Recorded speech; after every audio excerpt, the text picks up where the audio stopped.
भारत गौरव आचार्य श्री पुलक सागर जी गुरुदेव के प्रवचन और लेटेस्ट धार्मिक भजन व कार्यक्रम निशुल्क देखने व सुनने के लिए हमारे YouTube चैनल जीन शरणम मीडिया को आज ही सब्सक्राइब करें और सबसे पहले देखने के लिए बेल आइकन पर क्लिक जरूर करें। भगवान का ज्ञान तो अथाह है, असीम है, कोई थाह नहीं है, कोई सीमा नहीं है। सागर की बूंदों को गिना जा सकता है लेकिन भगवान के ज्ञान को नहीं। ज्ञान अनंतानंत ले, अनंतानंत ज्ञान। सागर की तो सीमाएं हैं ना, चौपाटी पे सीमाएं मिल जाती हैं, लेकिन भगवान के ज्ञान की कोई सीमा ना ओर है ना छोर है। ऐसा केवली भगवान का ज्ञान। अब इतना बड़ा ज्ञान और आप और हमारे जैसे लोग कितना ग्रहण करेंगे? हम 1 घंटे प्रवचन करते हैं, कितनी बातें याद रहती हैं? 2 4 6 1 2, ज़्यादा तो नहीं रहती। तो भगवान ने जितना जाना उसका एक अंश दिव्य ध्वनि में बताया। कितना? जितना जाना उसका एक अंश दिव्य ध्वनि में बताया।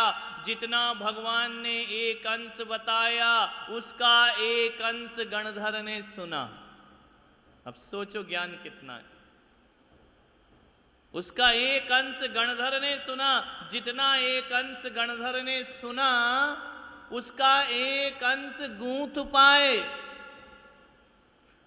और जितना उन्होंने गूंथा उसका एक अंश वह श्रुत केवलियों को दे पाए। जितना श्रुत केवलियों ने गणधर से सुना उसका एक अंश याद रख पाए। जितना उनने याद रखा उसका एक अंश अंग पाठियों को दिया। अंग पाठियों ने जितना सुना उसका एक अंश आचार्यों को दिया। आचार्यों ने जितना सुना उसका एक अंश लिख पाए, और जितना उनने लिखा उसका एक अंश भी हम नहीं जानते। समझो ज्ञान कितना विशाल है भगवान का। मालूम है, एक सभा लगी है राजा की। राजा सिंहासन पर बैठा है, सभासद सब बैठे हुए हैं। एक बर्फ का टुकड़ा आया सबसे आखिरी वाले राजा से, सभासद से। उसने बर्फ का टुकड़ा लिया, बाजू वाले को दिया। बाजू वाले ने दूसरे पार्षद को दिया। दूसरे पार्षद ने तीसरे पार्षद को दिया। ऐसा पहुंचते पहुंचते आधा दिन हो गया। अब बताओ बर्फ कितना बचा? इसको दिया, उसको दिया, बर्फ घुलते जा रहा है और आगे बढ़ते जा रहा है। राजा के पास पहुंचते पहुंचते वह बर्फ इतना बचा कि उसकी हथेली से हाथ गीले कर ले, बाकी पूरा बर्फ तो रास्ते में ही खत्म हो गया। ऐसा भगवान का ज्ञान है। अपने पास जितनी जिनवाणी है वो हाथ गीले करने लायक है, ज़्यादा नहीं है। और उसमें से 2 4 चीज़ें अपने को आ गई तो ऐसे अकड़े फिरते हैं कि हमसे बड़ा केवल ज्ञानी कोई और। हम तो बहुत आता, हमको तो बहुत शास्त्र का ज्ञान है, 2 अक्षर भी ज्ञान नहीं है। इतना विशाल है वह केवल ज्ञान।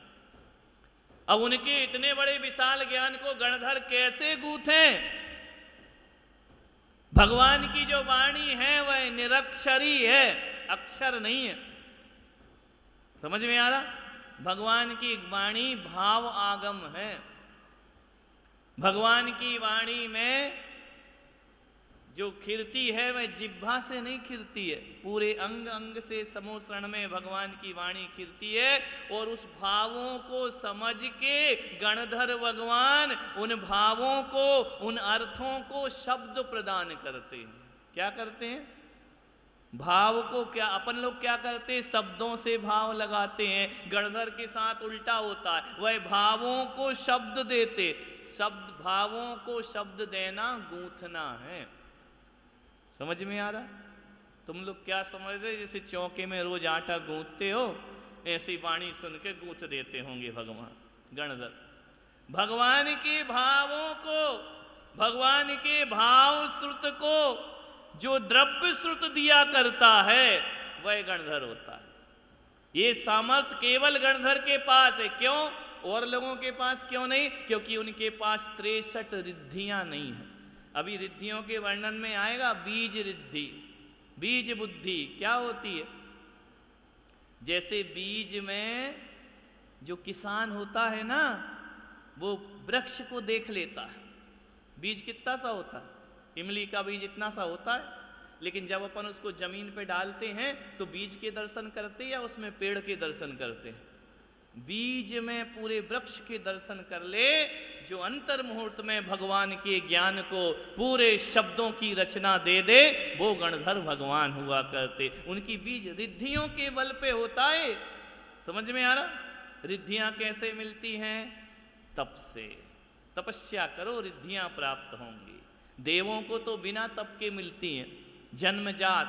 अपने को, मनुष्य को तपस्या से रिद्धियां प्राप्त होती।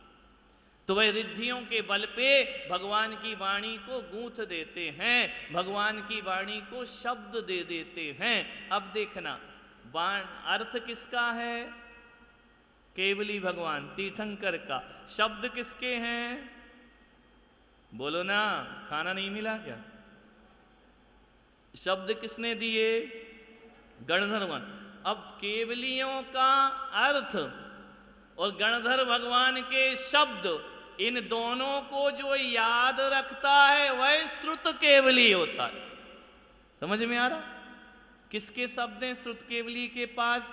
गणधर भगवान के। भाव किसके हैं? तीर्थंकर। दोनों को एज इट इज रखता है, वह श्रुत केवली कहलाता। समझो ये जैन धर्म है, केवली, गणधर, श्रुत केवली। श्रुत केवली के बाद क्या होता है? श्रुत केवली के पास शब्द तो गणधर से मिल गए, अर्थ किससे मिल गया? भगवान से। वह श्रुत केवली हो गया। अब वो अंग पाठियों को देते हैं। अब अंग पाठियों में क्या होता है? जैसा श्रुत केवली ने बताया वैसे ही का वैसे ही रखते हैं, अपना तर्क नहीं लगाते। फिर अंग पाठी से किस पे आता है? साधारण आचार्यों पे। बोलो क्या करते हैं? कि अब ये क्या करते हैं? शब्द और अर्थ तो ले लेते गणधर और तीर्थंकर के, और भावार्थ अपना लगा देते हैं। वो अंग पाठी होते हैं। और हम जैसे लोग ना भावार्थ लगा सकते ना अर्थ लगा सकते, जो लिखा है उसे पढ़ लेते हैं और अपनी बुद्धि से उल्टा सीधा लगाते रहते। समझ में आ रहा? क्लियर हो रही बात? ऐसे गणधर भगवान इतने महिमावंत होते हैं। किस किस तीर्थंकर के कितने कितने गणधर अभी तुमने अर्घ चढ़ाए। ऐसे गणधरों का जो ध्यान रखता है, ऐसे गणधरों की जो पूजा करता है, ऐसे गणधरों की जो वंदना करता है, आगे जाकर केवल ज्ञान को प्राप्त करता है। ऐसे गणधर भगवान की हम पूजा कर रहे हैं। 63 रिद्धियों से संपन्न गणधर भगवान, सब रिद्धियों का भी वर्णन चलेगा। 64 रिद्धियों से संपन्न अरिहंत भगवान, उनकी हम यहाँ पर विधान और पूजा। नहीं तो लोग पूछे भाई कहाँ गए थे? बोले जिन शरणम। क्या करके आए? बोले 64 रिद्धि विधान। बोले क्या होता है ये विधान? किसको अर्घ चढ़ाया है? क्या मालूम? ब्रह्मचारी बोल रहे थे, संगीतकार गा रहा था, हम यहाँ से चावल उठा के यहाँ रख रहे थे। बोले क्या हुआ? बोले बड़ा मजा आया। बोले क्या मजा आया? बोले खाना तो बहुत अच्छा था। अरे तेरे की पूजा करने गए, खाना बहुत अच्छा था, रुकने की व्यवस्था बोले वो भी बहुत अच्छी थी, बहुत अच्छा तीर्थ बन रहा है। अरे तुम करके क्या आए हो? बोले नहीं बड़ा मजा आया, बहुत सारे लोग इकट्ठे हो गए थे, मुंबई के भी थे, सूरत के। अरे मूल मुद्दा बताओ, तुम किस लिए गए थे? तो ये मालूम होना चाहिए कि हम गणधरों की पूजा करके आ रहे हैं, हम केवलियों की पूजा करके आ रहे हैं। पूछ ले कोई गणधर कौन होते हैं? जो क्या करते हैं? भगवान की दिव्य ध्वनि को शब्द प्रदान करते हैं, वह गणधर होते हैं। शब्दों को अर्थ कौन देता है? तीर्थंकर भगवान अर्थ दिया करते हैं। श्रुत केवली कौन होते हैं? गणधर के शब्द, तीर्थंकर का अर्थ जो सुनते हैं वह श्रुत केवली होते हैं। समझ में आ रहा?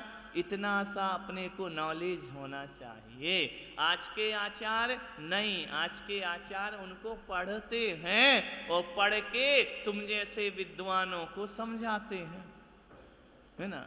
तुम लोग विद्वान ही तो हो, तुमको तो सब आता है, फिर भी हम आज के आचार्य तुम्हें समझाते रहते।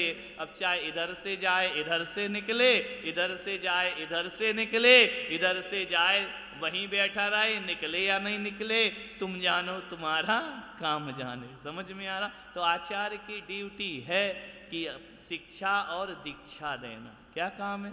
तो दीक्षा तो इन लोगों को दे दी, अब तुम लोगों को क्या दे रहे हैं? शिक्षा, और वो हमें मानना नहीं है। रात्रि भोजन छोड़ दो, अरे महाराज फिर वही लफड़ा, इसीलिए तो आहार नहीं देते हैं।